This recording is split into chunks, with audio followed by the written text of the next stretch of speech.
Hello everyone, my name is Justina. Welcome back to our channel. So for today's videos, it might be a little bit too professional for some people, but please pay attention and watch it to the end, okay? Just like we mentioned before, the skin is a complex organ with multiple layers that works together to support and also protect our body.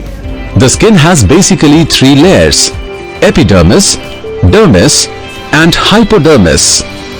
Each layer serves distinct function and also contribute to the overall structure and the function of the skin.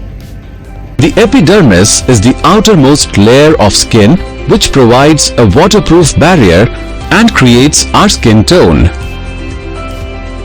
The epidermis consists of a specific group of cells known as keratinocytes, which function to synthesize keratin, which is a long thread-like protein with a protective role.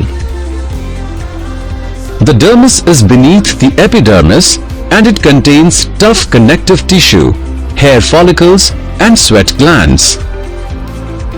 The dermis is fundamentally made up of the fibrillar structural protein known as collagen. The dermis lies on subcutaneous tissue or panniculus, which contains small lobe of fat cells known as lipocyte. The deeper subcutaneous tissue or hypodermis is made of fat and connective tissue.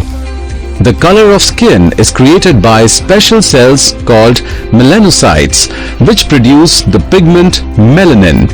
Melanocytes are located in the epidermis. We should see things from the deeper side, okay? You should have to know about the logic. So if you think that is useful, and also if you want to know more information about it, please don't forget to give us some thumbs up and also subscribe to our channel.